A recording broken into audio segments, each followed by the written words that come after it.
It is time to try test firing this thing. So let's get started by priming the oil. Change the mass airflow sensor. It's got an LQ4, a little bit bigger diameter. I just wanted kind of a smooth transition going from the 2.5 inch charge pipes up to the North Star throttle body. So used to be an LS1 style mass airflow, which is a little bit smaller diameter, but mainly I also wanted the integrated air temperature sensor in there. That way I didn't have to tap into any of these pipes and possibly create a leak. We'll see if I like the sensor. If not, I can go back. Everything is wrapped up. Got our vacuum lines running to that manifold. Give you some light. So everything's running off of that, which is ported right to that plenum. Got temporary mounting of the boost controller there until I get an electronic one. Got a little catch can here, nothing extreme yet. Blow off valves down there. Each valve cover has its own little port going to there. Eventually, I do have that capped off right now. It's going to go to a vacuum pump. Got a brand new battery in there that I had to get, otherwise this would have happened in the daytime. As you can see, it's dark out. That didn't happen. So let's key it on. It should be unhappy about the ABS being removed, but other than that, there we go. We've got the Aeroforce still starting up. Glad to see that thing still works. It's been a little while. And turn off the HVAC system that always likes turning on. And we'll give her some priming.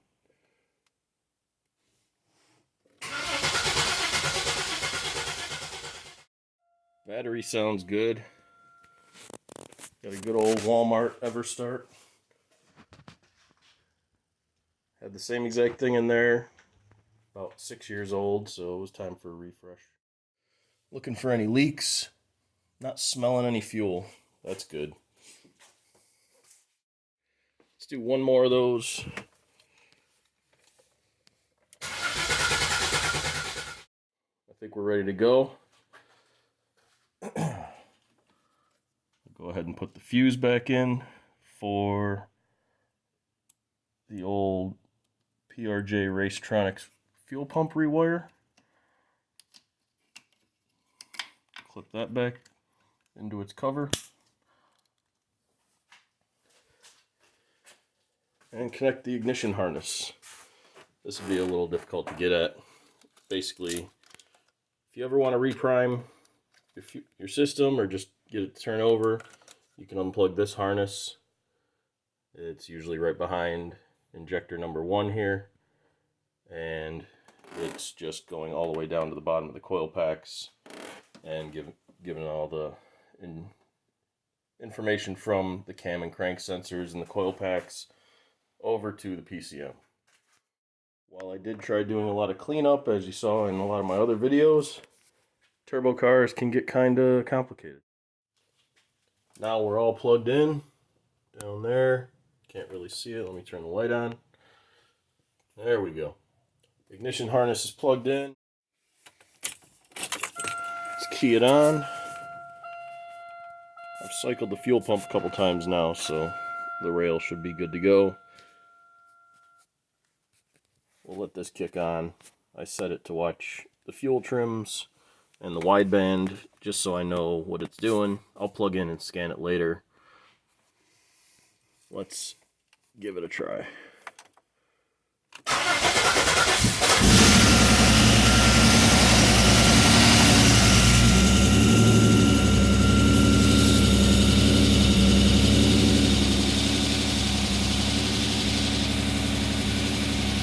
Not too bad. A little noisy up front. We'll see if the lifters pump up.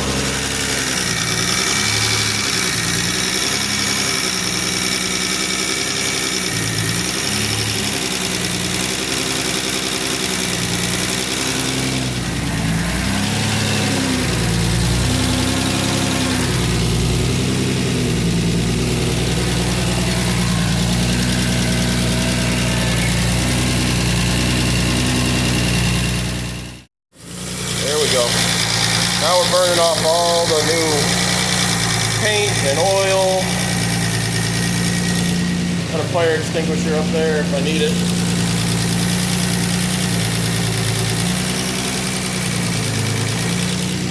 Got the door open for all of this.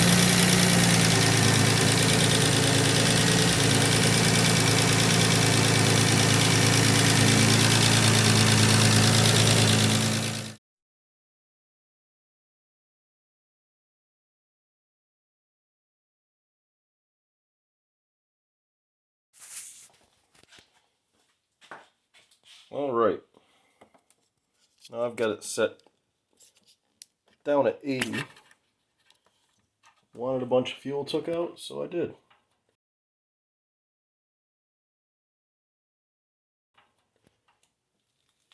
Let's see if it appreciates that change. I'm going to wait and make sure the Aeroforce turns on because that is my information source for this.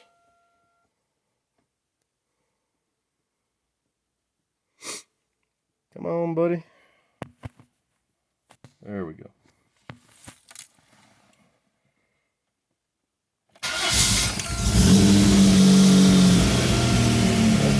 Took right off there. That's actually fairly happy. Looks like I was drowning it in fuel. We'll have to definitely tune for that new sensor.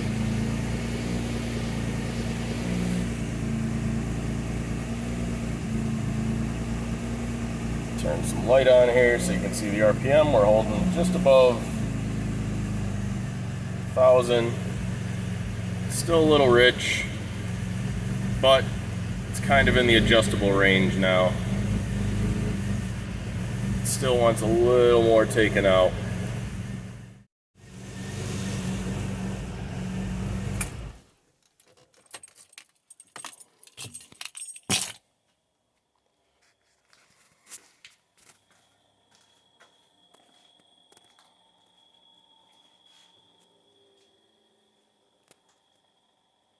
Turbo likes spinning.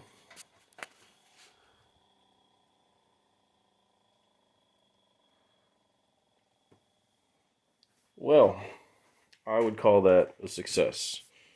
So it runs, and now it's time to get rid of these.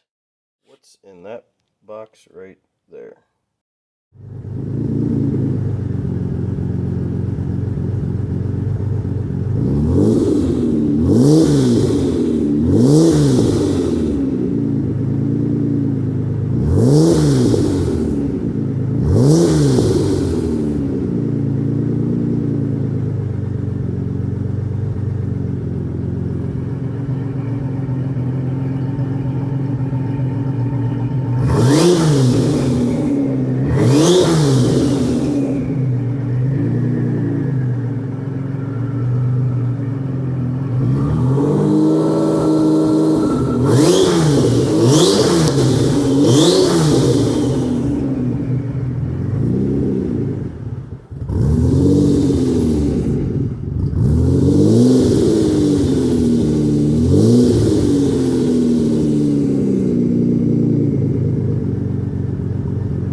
I also need to install that license plate, and eventually we'll get to use those again. It's been a while since the old welds with the slicks have been on there, but we're getting there. So